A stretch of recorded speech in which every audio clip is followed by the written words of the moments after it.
So welcome to this session. Let me just, first of all,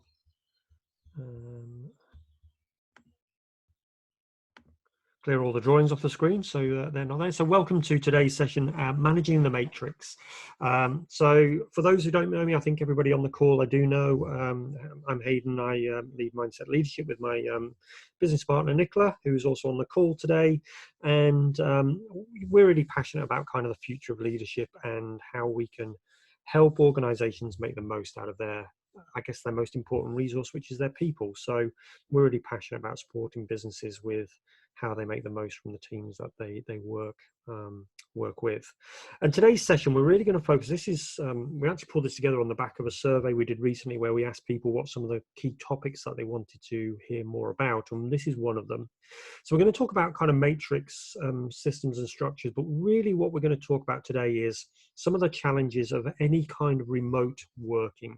So any environment where we are having to work remotely and having to deal with kind of challenging environments where traditional ways of working, traditional hierarchies and authority kind of don't meet the needs anymore. So that's really what we're going to look at. So it covers kind of matrix, formal matrix structures, but also talks about kind of the current challenge that all of us are facing, which is how do we get the best out of one another when we're all challenged with working remotely from each other.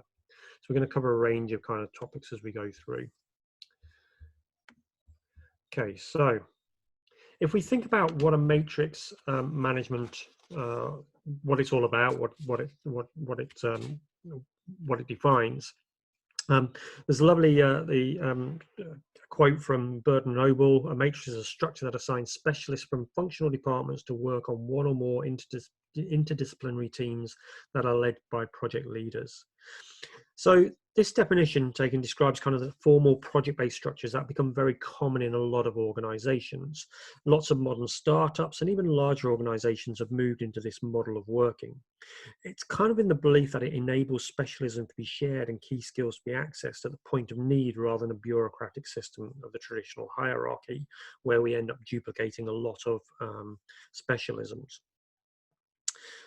Agile working methodology is all about this kind of matrix setup, so where teams are organized into groups for specific purposes and then disbanded or reformed again depending on need. It can be very flexible, but does also have its challenges, which we'll explore today. However, even in more kind of traditional organizational structure, if I go back to my career, my last in-house role with a large organization, very traditional hierarchically based organization, but even in that role, I was serving two masters on any one day. So whilst I reported into HR as a head of learning, I also had very close relationships and actually much stronger relationships with operations. So I was always balancing the needs for two different masters, so to speak, in what I did.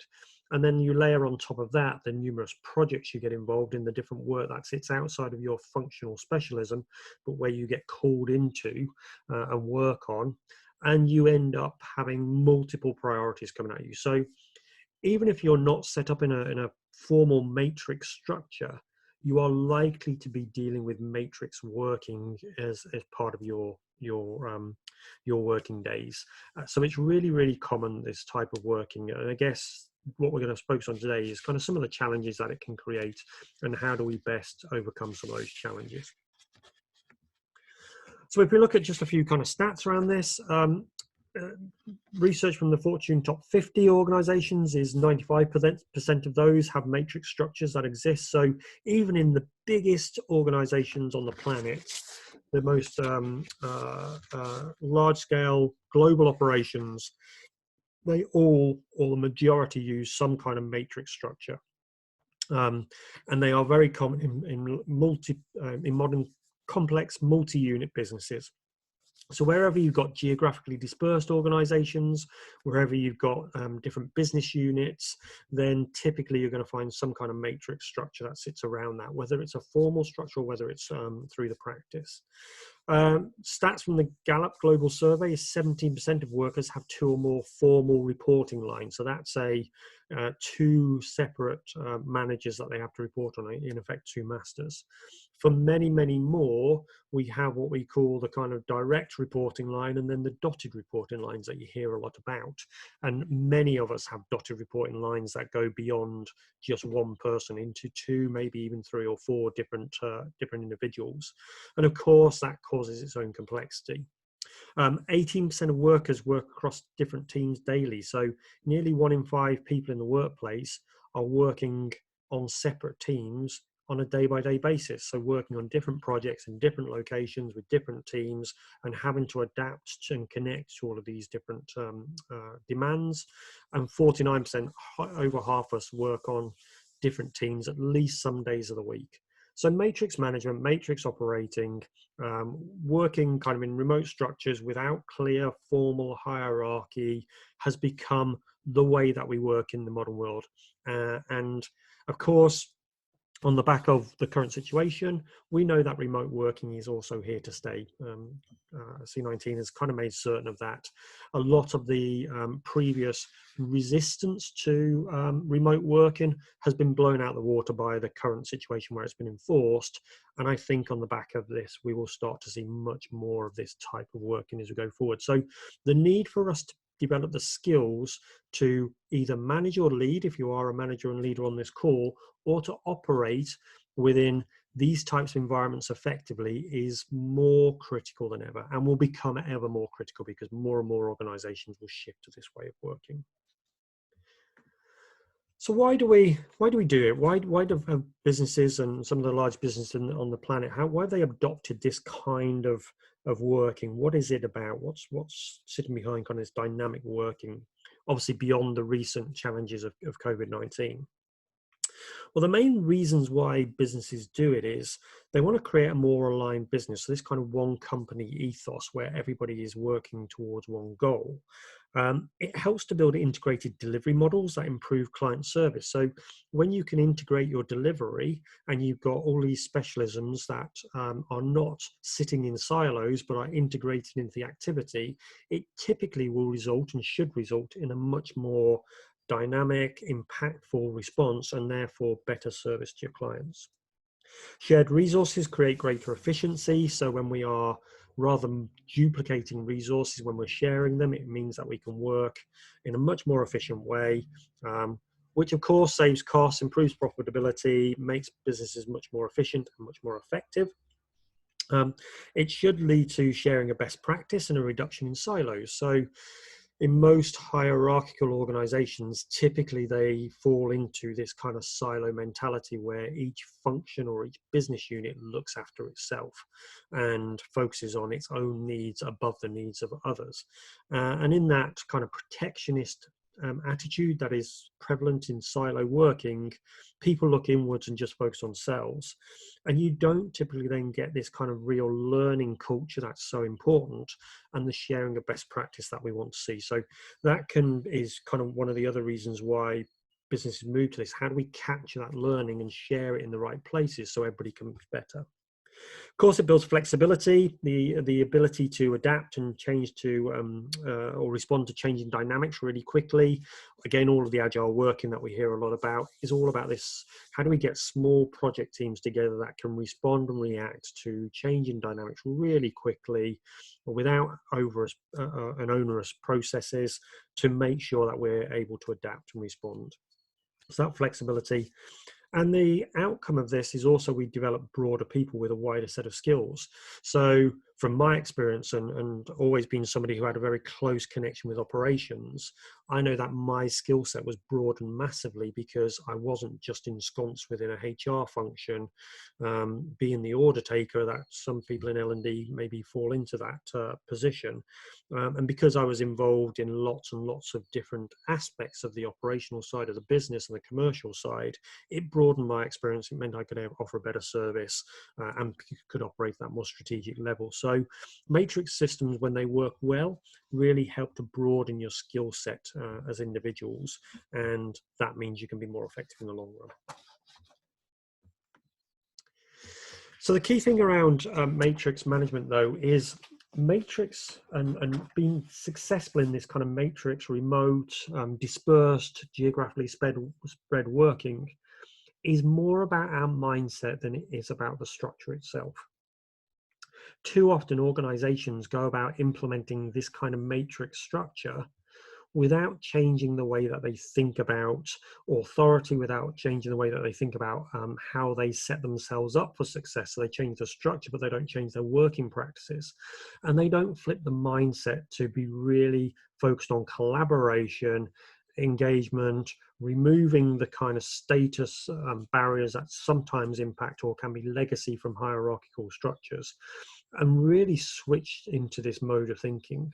And part of the biggest challenge of the last few weeks has been mindset for people. As we went through this kind of shift as we just need to get through this until we can get back to normal, into actually no, this is now the new way we do business, and my mindset has shifted to embrace it. So when we think about working in the types of environments where we are ever going to be needed to, and managing those environments, it's really as much as how do we set our mindset, how do we set our intention about making the most out of those environments, than it is necessarily just the organization setup and the reporting lines that exist.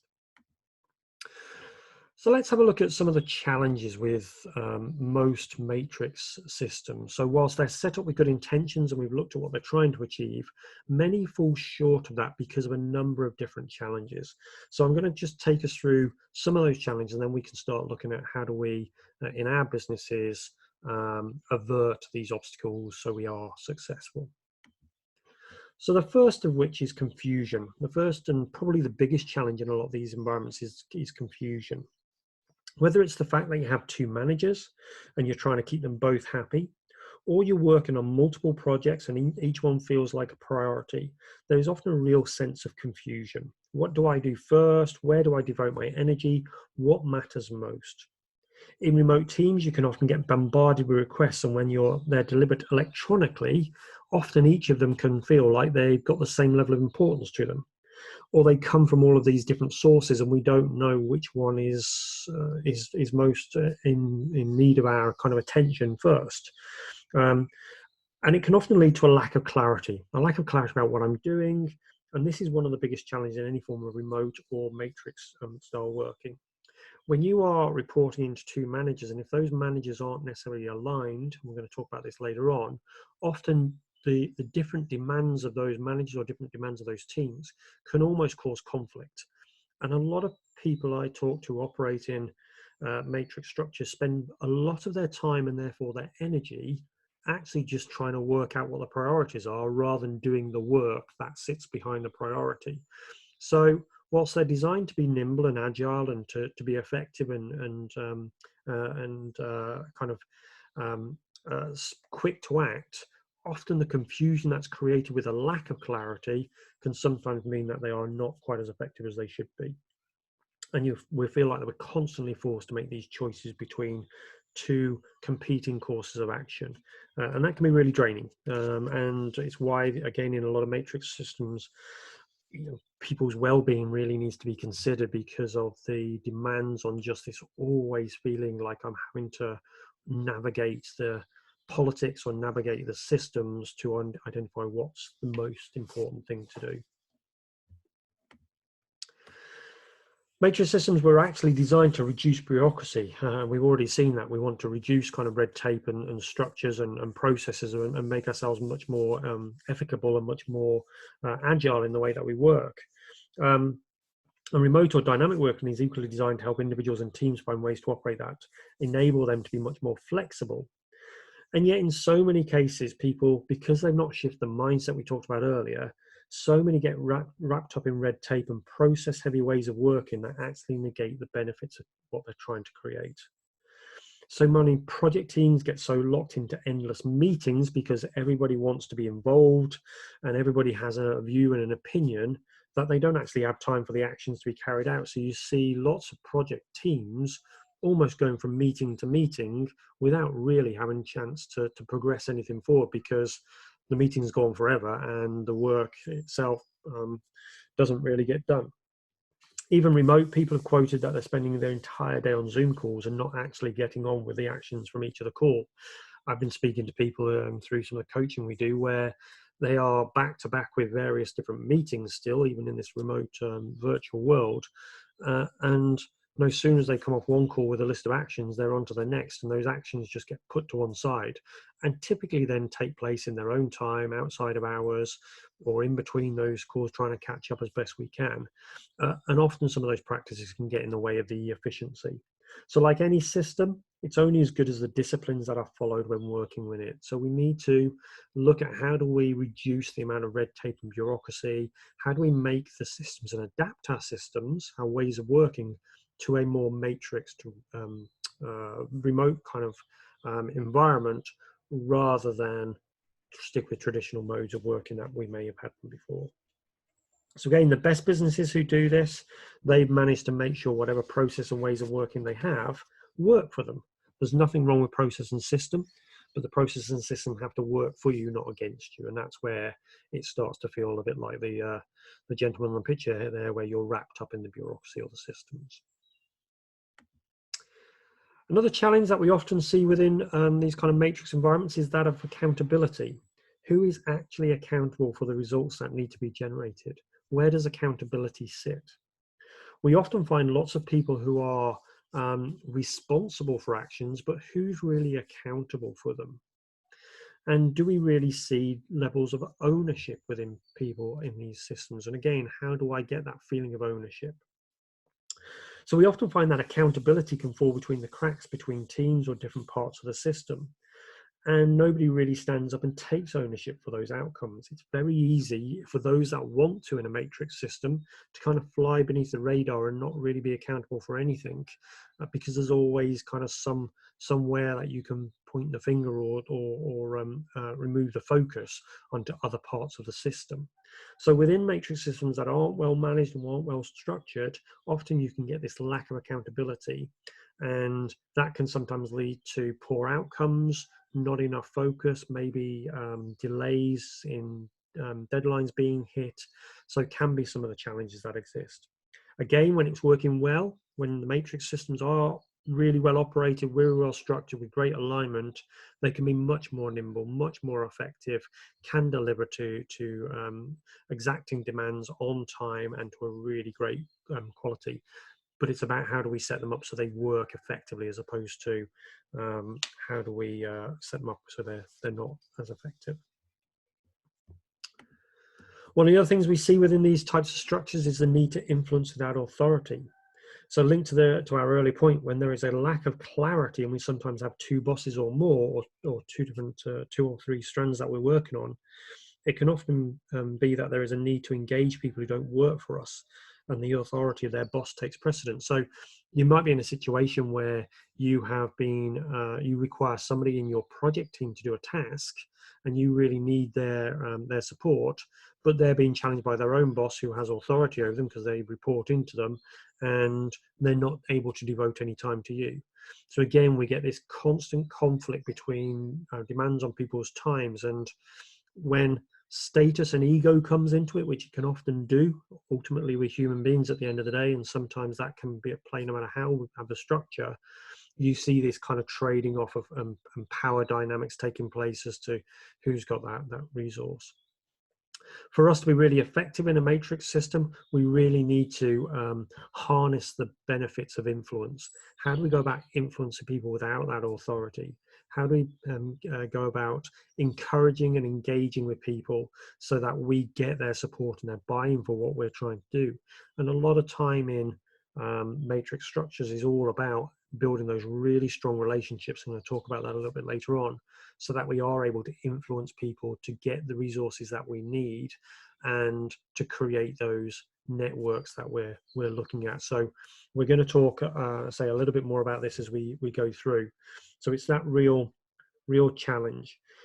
If you are somebody in a matrix system who hasn't invested in your relationships, who maybe doesn't have that greater influence, then you're always going to find yourself at the end of the queue for things that need doing.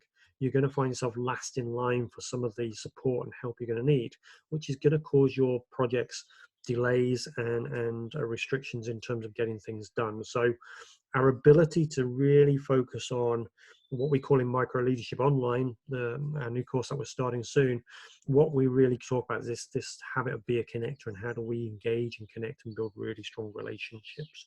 So definitely something for us to look into.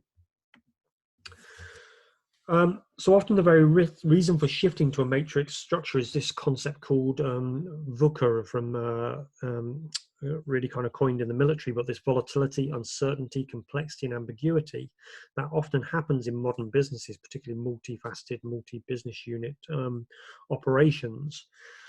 That's really driven this need for matrix structures. So when it's really a complex system, we need to have, rather than trying to simplify it, we need to create a structure that actually enables us to deal with that complexity. And the need to respond to that complexity quickly is what has driven this kind of real desire for matrix structures. But one of the challenges of matrix structures is it actually layers in even more uncertainty into an already VUCA world. Again, when it's not managed or implemented in a very effective way, it can create more uncertainty, more complexity, and more ambiguity, and of course volatility within that as well. So they're great responses to this, but at their worst, they can even make this situation more destructive. So matrix systems, great. Remote working, great for us to be able to respond to these different ways of working. But we also need to make sure that within the confines and with the organization of that structure, we're trying to limit the amount of uncertainty and reduce the amount of complexity as far as we possibly can, which will help us with the volatility and the ambiguity. So it can be effective, but it can also detriment as well when we look at this area. So finally, when you work in matrix, it can sometimes feel, and maybe some of you who work in this structure on the call today, it can sometimes feel like everything is a constant state of flux. Now, some people would argue that all business, every business on the planet, and actually life itself is in constant state of flux. And I would have strong agreement with those who might take that point. What I would say is when sometimes you are working in these types of matrix environments, it can feel like that change is rapid and ongoing and continuous. And sometimes it can become weary. This constant change where you're under positions of constant uncertainty and nothing ever stabilizes, or little is done to embed change, can often feel like you're in this constant state of flux and you don't really know whether you're coming or going. And that can be quite draining for many and does often lead to a lot of burnout and some of the well-being challenges that we know exist in a lot of organizations. So it's also why the research, lots of research done on the reason why changes fail, but somewhere in the region of 3/4 of change initiatives fail to fulfill their full potential. And it is this fact that we go through the change, and before we've had a chance to embed it, we're on to the next change and the next change and the next change, and we never really start to realize the full benefits. So sometimes in these environments, because we're constantly moving between different teams, we never really get that feeling of I've seen something through to completion. I've taken it through to as far as it can be taken. We're often shifting our kind of priorities and never really have a chance to finish anything off. And again, that can cause frustration. And then, of course, on top of everything else, we have the concept of culture, the way that things are done around here. What's the organizational culture? What's the geographic culture? So when you're working across different geographic regions and you have different people on today's call, we've got somebody from Paris, so we've got kind of French culture, and then you've got somebody from Madrid. Actually, I know Emma is French as well, but if she was one of the colleagues in Spain, you've got different culture in Spain to the UK. And then, of course, with many of our global operations, we are looking at working across to the Far East, to the Americas, with all different cultures, different ways about going about things, different behaviors. You've got different subsets within organizational cultures. So you can have a macro culture of the overall organization, but different countries can have a different culture within their offices, and even different teams. The finance team can have a different culture to the marketing team, for instance, and often do. So on top of all this complexity, when we're working across matrices and working in various different project teams, you've got all of these blends of different cultures coming together. And again, when you've got a really strong organizational culture, there can be a real kind of binding of the behaviors and actions of individuals, even across geographies. But where that's not quite so clear, you can often also see friction that exists between those different cultures coming together. Diversity is really good for organizations. We know that there's lots of evidence about the value of diversity. One of the businesses we work a lot with, Matthew Syed, has written his book Rebel Ideas, all about cognitive diversity and the need for us to think differently.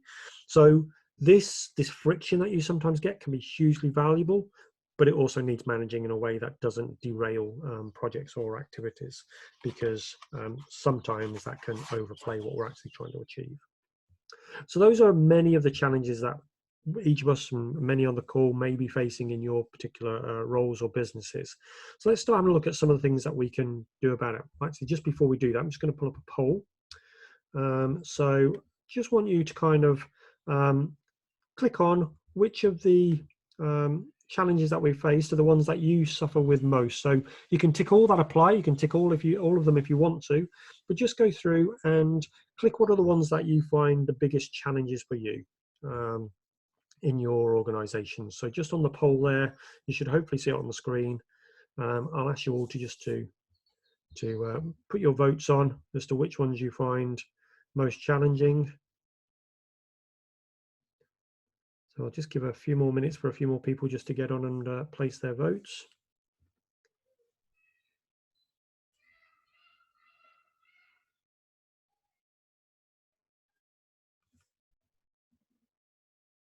Okay, so just give another few seconds for, there we go.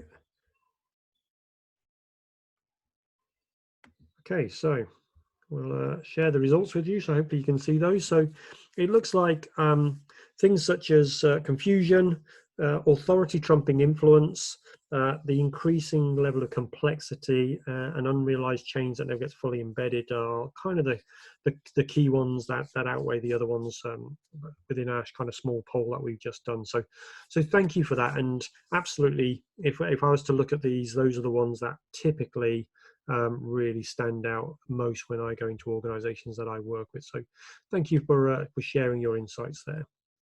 So let's have a look at some of the things that we can do to try and overcome these obstacles. How do we work our way through the matrix? How do we find a way to really create effective working practices that lead to good outcomes? So the first one is the need to create alignment, or something that I call vectorship. Now, vectorship is a process that I go into a much more depth on in our Micro Leadership Online program. But it's all about how do we get all the arrows pointing in the same direction. It's really about how do we align ourselves as a organization and therefore the teams that sit in that organization to ensure that we're all focused on the same output. Most organizations appear a little bit like on the left-hand side, so a little bit like a bowl of spaghetti. You're never quite sure which end's going to come out when you pull on a piece of the spaghetti, and it can sometimes feel a little bit like a squiggly mess.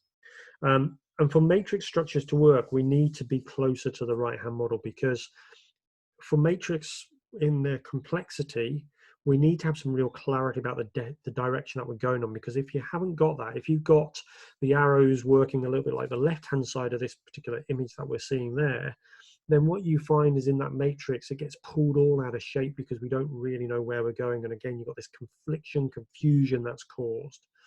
When you've got a clear sense of purpose and alignment, and you're really focused on the key outputs that are required at a kind of macro level, organizational level, and that feeds into individual projects and individual teams, and there's strong alignment between them, you get much more focus. It's much easier to work through the conflicting priorities, and there is much less confusion in the system.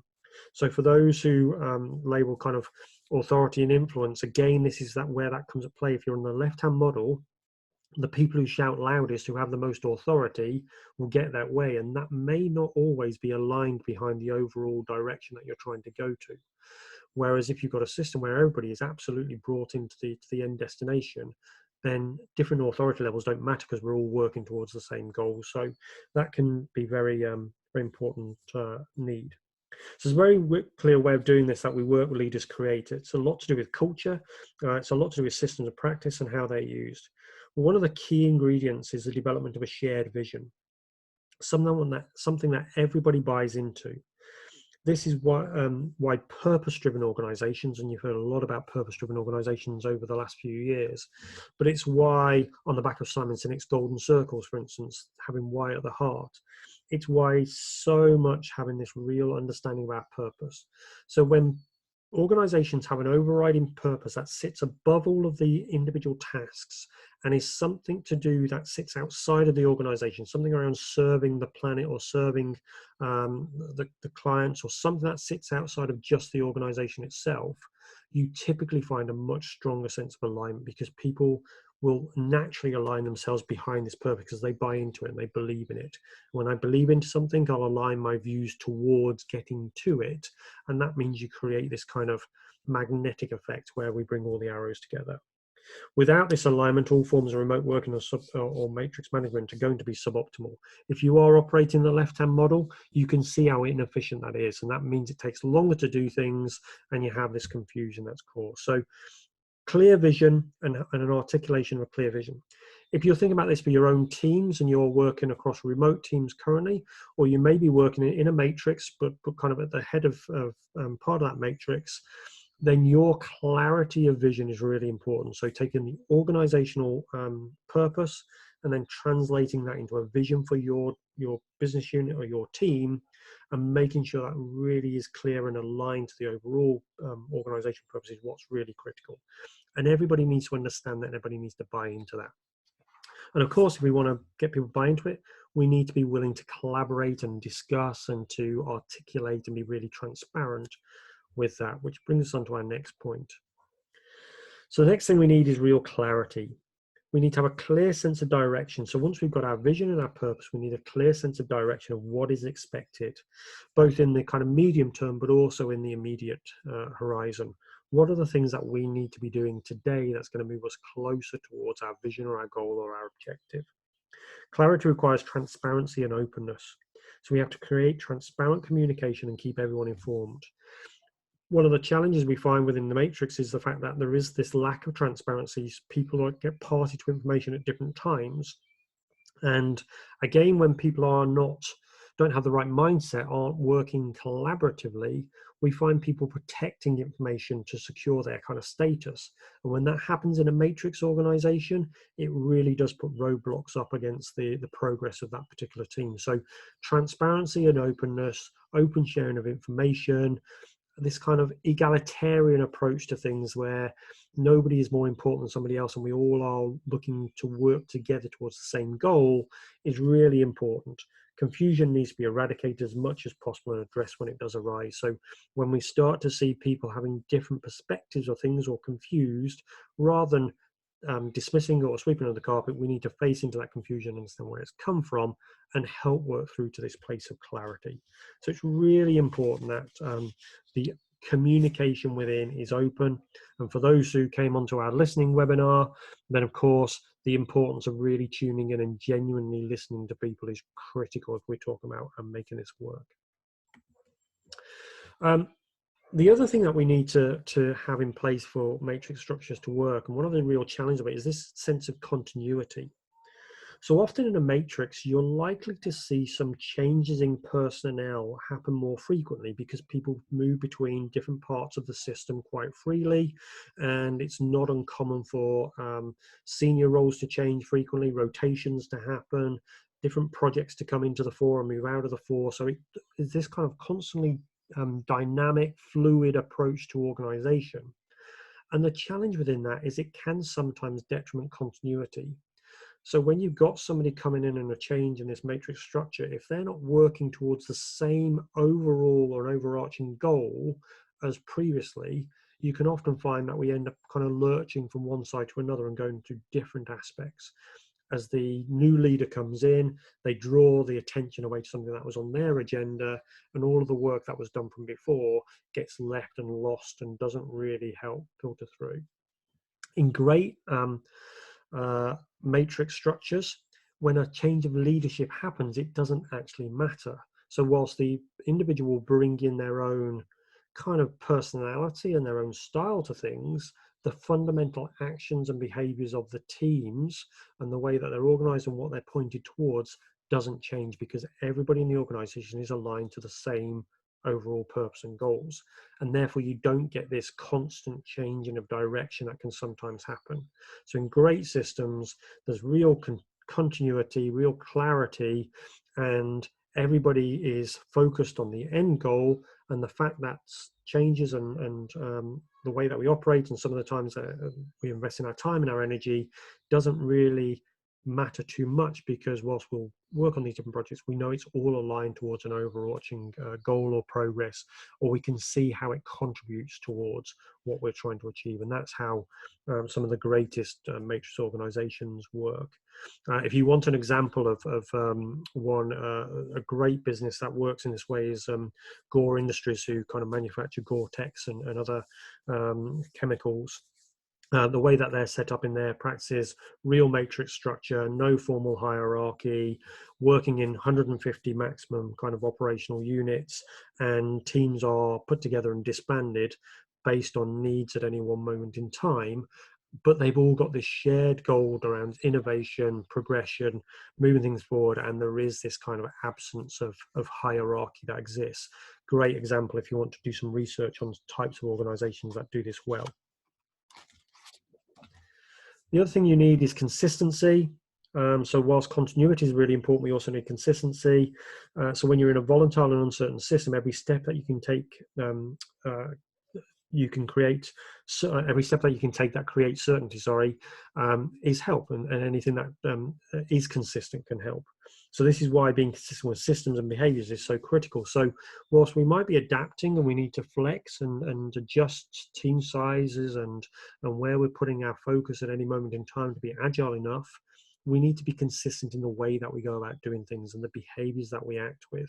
When we have that consistency, when we can trust the people around us, the systems around us, even though we might be using them in a different environment or in a different context, that consistency approach is really critical, because that's what we can trust, we can rely on, and we can have faith in.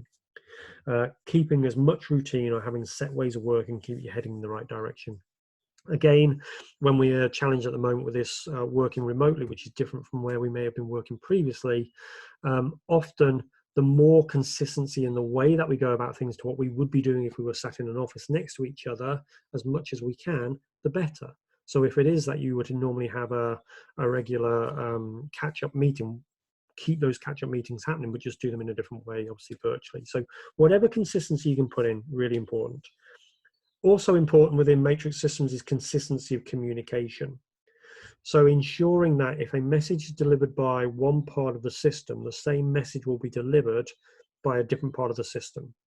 So knowing that you're not going to get different, you're not going to receive different messages depending on who it is that's delivering the message. That consistency of approach doesn't mean that you discount personality. It doesn't mean that certain subcultures will have their own idiosyncrasies, absolutely, and that's all to be welcome and embraced. But in terms of important communication about future direction, about priorities, clarity about what the organization is trying to do, everybody, it's a very cliched phrase, but everybody needs to be singing from the same hymn sheet, because in a matrix, you can't enforce that as much. So in a hierarchical system, you've got a much more control as it filters down, because actually it comes from that kind of one central point. In a matrix, it typically comes and then spreads across, and therefore consistency of message by each of the different verticals within the matrix is really important to measure. And that requires really good buy-in at every level of the organization to understand, to be involved in the construction of those communications, and then to take ownership of delivering them. So every manager needs to be consistent with what's happening in the organization.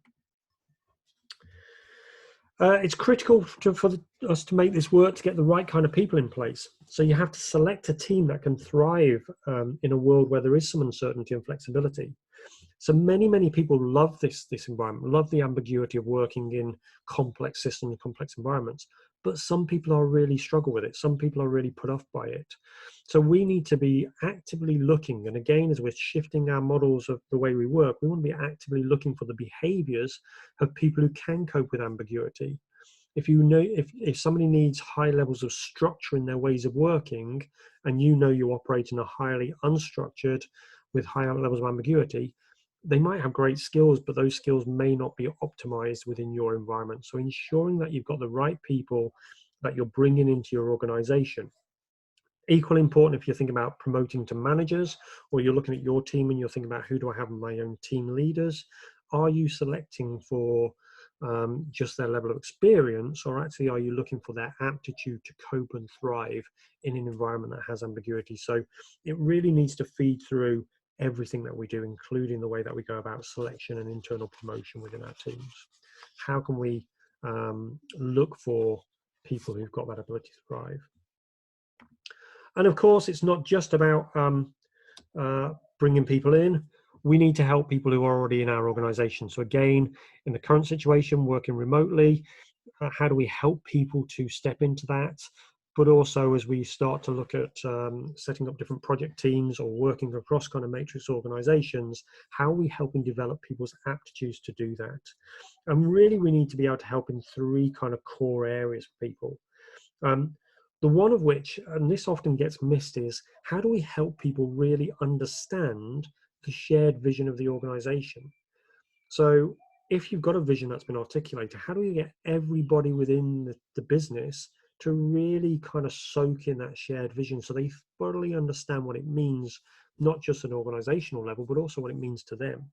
What are the behaviors that come out of this shared vision? How do I need to be to enact the vision of the organization? Lots of organizations now in their onboarding programs do a lot of work around this. There's great examples. Matsushita, the Japanese company, spends 6 months of their new recruits all going through this kind of, I guess you could call it indoctrination into the world of Matsushita, but it's really helping them connect with the vision. What often sometimes goes missing, though, is if a company is creating that vision with existing employees, we don't often invest the same amount of energy in helping existing teams really tap into this vision purpose, the way that we're doing things. So really critical that we do that. We need to help them have their perspective broadened so that they focus beyond the job in hand.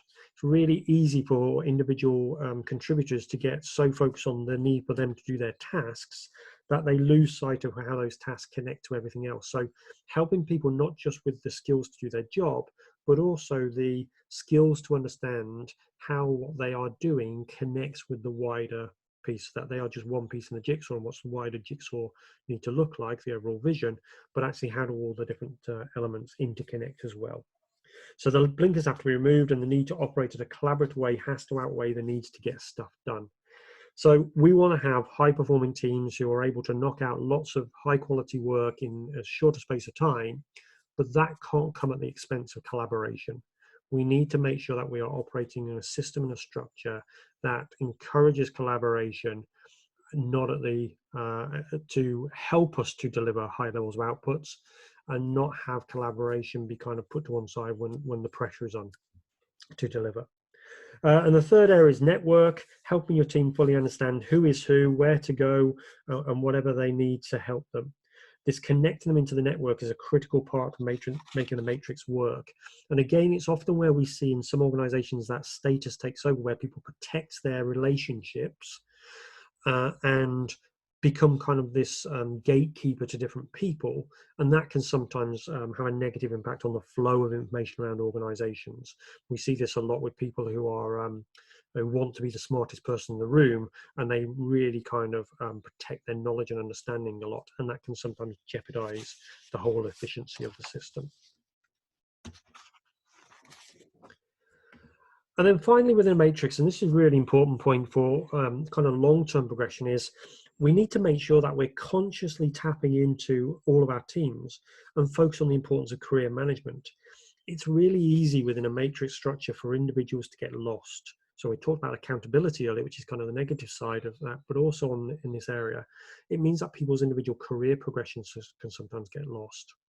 Matrices are great because it gives lots of opportunities for people to broaden their exposure, broaden their skill set, work across lots of different business units, and not be too focused on one particular specialism. And it gives lots of opportunities for people to kind of navigate their careers, but only if we're having those conversations happen regularly. When you've got two or three people you report into, it can often be the fact that we just put off the conversation because we think the other person has had it. So being really clear on who is going to help manage career conversations, who's going to look after that aspect of your people management responsibilities, and making that really clear and again consistent so it always happens, and ensuring that we're having regular conversations. Because whilst it might get lost within the matrix, it certainly doesn't get lost for the person. So if I know that I'm working really hard and doing a really great job in my role, but nobody's talking to me about my future career and where I'm going, I'm likely to take that responsibility myself. And that might mean that I end up leaving the business and we lose some really great people because nobody's taken the time to really care for our needs. So ensuring we're having those conversations is really important. Making them regular, checking in with ambition, where they want to be and where they want their career to go. You might have some people who are just quite happy at the moment, but that might shift and change in 6 months' time or 12 months' time. So ongoing career conversations are really important. Matrix careers can be multifaceted, and so moves may be indirect and often not expected.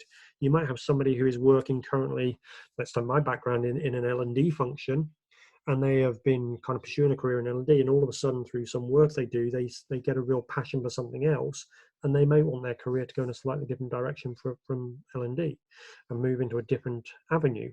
And again, in a matrix, that can be really well facilitated, but only if we're having those conversations, we can help people to understand what they're going to need to do to make that step in their career. So good career conversations, and then linking our development to ensure that we are supporting both the needs of the organization with the needs of our individuals within the matrix itself. Really important. And again, not losing sight of that when we're into these remote environments where it can become a little bit of checking in with people who are okay in the current environment, but maybe we're then going straight into task and short term, and making sure that we keep those career conversations happening even in the current world we live in. So in terms of the kind of environment we need to create, just a few pointers for us to think about. First one is, for any type of remote, geographically dispersed, matrix type structures, relationships are absolutely key. As we said earlier in a micro leadership online, we talk about be a connector. The ability, and I've seen this, experienced it myself, and I've seen it in organizations I've worked with, is the people who thrive in any type of complex environments aren't necessarily the people who've got the most knowledge. They're the people who build the best relationships, because they know where to go to, how to influence, how to get the support they need to get things done. It's a really critical part for us as individuals. It's also really important for organizations to set themselves up to support relationships. It needs to be egalitarian. We need to take out hierarchy. Now, of course, different people have different roles, and there will be leadership roles that exist, and there will be structures and I guess hierarchies to a degree. But it's really recognizing in a proper matrix organization, matrix system, is there are just different roles. None of the roles are any more important. Some of them have additional responsibility to them, and some of them have slightly more kind of power involved or additional accountability, but they're no more important. So this need for an egalitarian approach where everybody has a part to play, and all of those interlocking parts, or the individual piece of the jigsaw, come together to make the whole, and every piece of the jigsaw is just as respected. So that need for us to have that kind of egalitarian way of working. Of course, that then leads to collaborative. So we need to be collaborative in our approach. Collaboration, collegiate in our approach, making sure that we connect with people that we work with and together with rather than against, ensuring that we are all focused on an outcome and that we find better ways to achieve the outcomes that we're looking for. So that ability to combine our strengths together to create a collaborative output.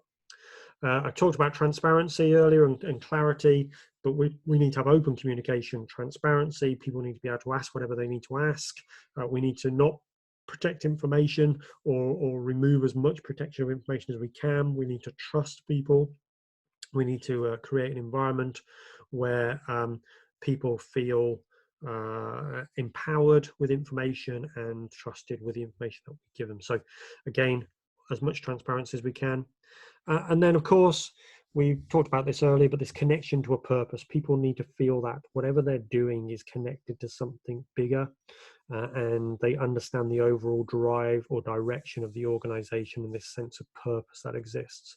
So again, really important for us to focus on what is the vision, what is the sense of purpose in that organization, and how do we connect every individual's role, including your own, up to that purpose. And if we can get that alignment happening that we talked about earlier, then we're in a much better place to create really effective ways of working, whether it's geographically remote, whether it's matrix structured, or whether it's just in the current crisis where we're having to work from our homes.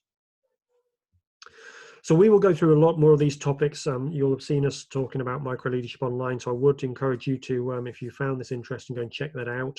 Lots of details on our LinkedIn page. You can find out more about it, and through our mailing list, you'll have seen that talk. But we will be helping people with the 6 habits of micro leadership, which was really, the book was created for these types of matrix organizations. That was the very reason behind writing the book, was we are much more in highly complex environments. So when I wrote the book, I looked at what was the habits that were working, and then our micro leadership online program is going to really unpack each of those habits and give you some practical tips that you can apply into your own leadership to really be effective in these environments.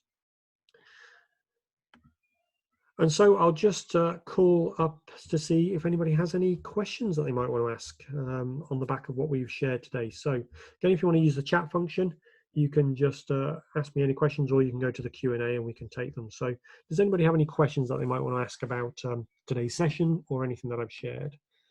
So let's just have a look what's coming up. Grant, you're very welcome. Glad you enjoyed it. That's great. Does anybody else have any questions that they want? If you don't have any questions, and again, just like Grant's done, it'd be great to get some feedback. I'd love to know what it was that made it really interesting. So what was the thing that stood out for you from today's session? If you found it useful, what was it that really kind of made a difference for you? So again, any questions we've got or any comments would be greatly appreciated, and I'll hang online to see if anybody's got any questions they want to ask.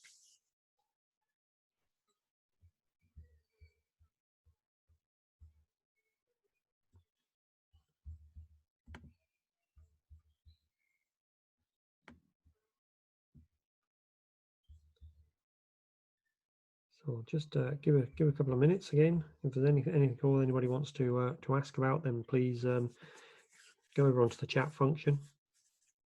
You're welcome, Alexandra. Look forward to speaking to you soon. Great, Emma. Glad you found it interesting. That's good to know. So yeah, if you've not got any questions, then please feel free to start off. We'll send the recording out as we always do. Enjoy the rest of your day. I think we're all having a bit of sunshine, which is nice. So enjoy the sunshine wherever you are. But if anybody does have any questions, then again, I'll stay on the line and be happy to take them.